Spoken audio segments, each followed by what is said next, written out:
Hi everybody, it's Alex again. So I had a bit of an interruption in making videos. I had one scheduled almost 2 weeks ago, but my girlfriend just gave birth to our son. So I've been a bit occupied. They take up the majority of my time at the moment, but luckily both of them are doing well. So I managed to scrabble a few things together. I was showing you the stuff I picked up at Newark, or either Runway or Newark on Sunday. And I picked up a few things as well during these last weeks scrolling around, which I will show you now. I will have another video afterwards showing you the remaining bits of Newark, which have quite a few interesting bits in it. And then I will show you the stuff I bought at Rogers. So, diving in. I bought a few items online over the last week and a half, which are these two locks and these two screwdrivers. I found this King color lock.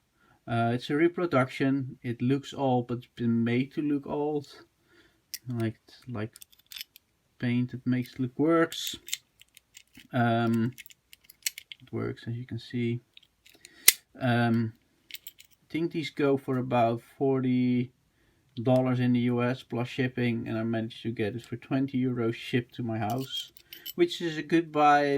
Yeah, I'd rather have an original, but I won't pay the money, and this one I can polish up and paint and do whatever I want to without feeling any bit of guilt. And I thought I found a Yale lock, which is a tiny little lock with a key, and I always liked the keys on those.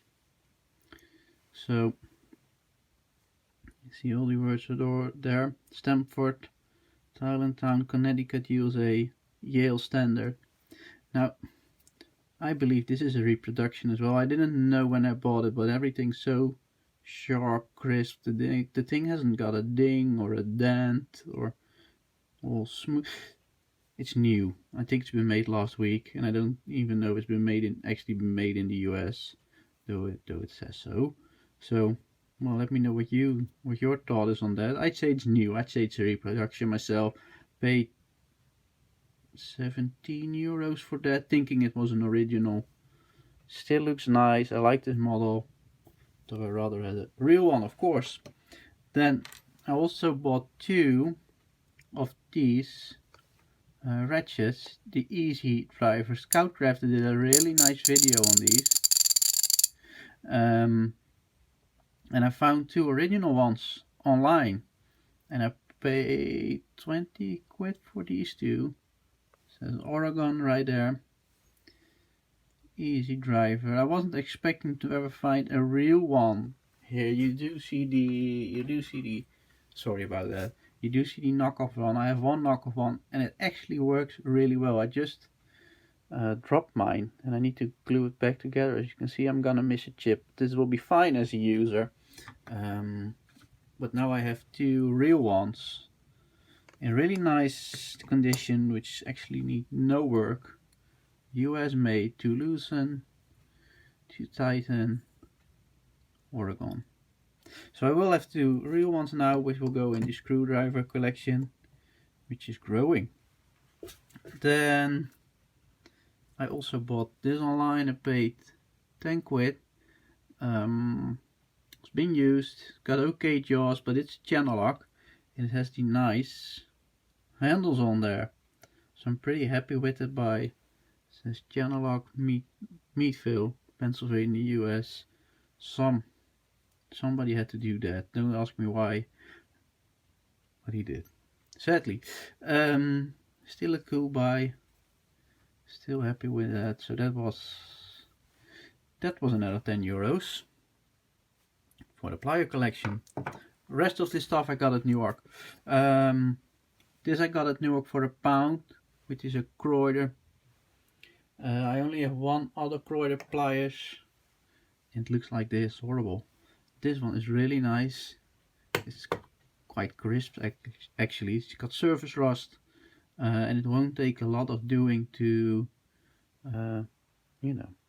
really look well in my plier collection.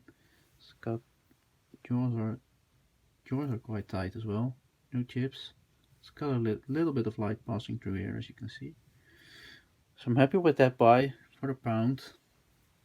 Then Ben got these for me of Roger a couple of weeks before I went, which is a Crescent tool company slip joint pliers. It's a bit mucky, so they will need a good cleanup, and they too will go into the plier collection. So thank you for that, Ben. I bought the Clickstop 6-inch made by Proto. I think I also paid £1 for this little wrench, which again, it's a bit of a shame that some of the plating is coming off, but I think I'll try to clean up first, because whatever is left of this chrome or nickel plating does give really good rust protection. So we'll attempt a clean up to see how it looks after a cleanup. Then I got these two together, and I paid £25. This being an older Proto, or I'd say it's an older Proto. Sadly, somebody engraved their initials in there rather crudely, and I think I'm gonna take that out. I think I'm gonna sand and polish that part. Hang on, I showed you that Craftsman ratchet in my previous video, and I want to show you what I did to it. So here's that Craftsman ratchet that also had somebody's initials engraved in there. Now I polished it. You can see my face, you can see my phone. I polished it until those were out. These are mostly just grease marks you see on there.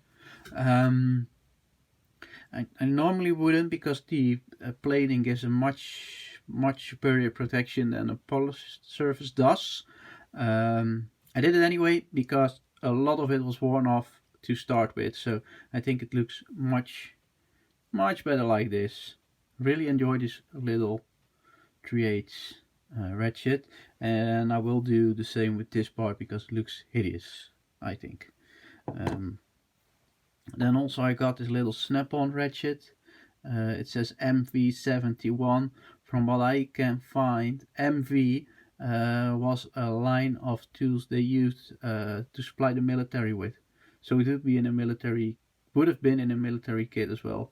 Again, somebody had to put their initials in there, being either WE or VVE, I don't know. This plating is rather sharp, so I probably will leave those on there, though I do think it looks hideous. So I paid 25 for the both of these. From what I can find, these are late 60s. It doesn't have a date code on there, so you can't be too sure. Apparently it's a thing from snap-on tools from this era. So this will be early 70s, late 60s military issue. I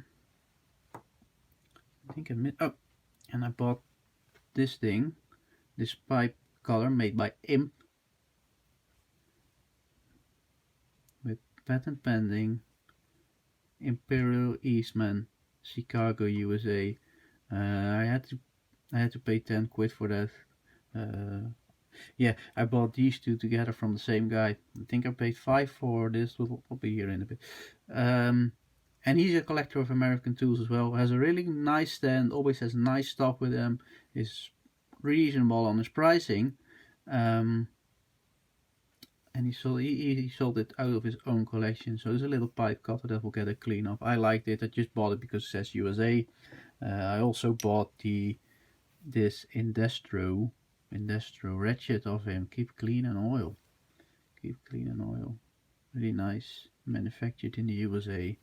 Industro ratchet. Quite nice condition. Will get a polish. I might give it some new grease, but I don't think it needs it. And I'm not taking anything apart that doesn't have to be taken apart. So this will get a clean, a polish, and will go into the ratchet collection. So my collection of American made ratchets grew quite substantially on this trip. So this was another video of my Newark trip. I hope you enjoyed it. Let me know what you think about my purchases.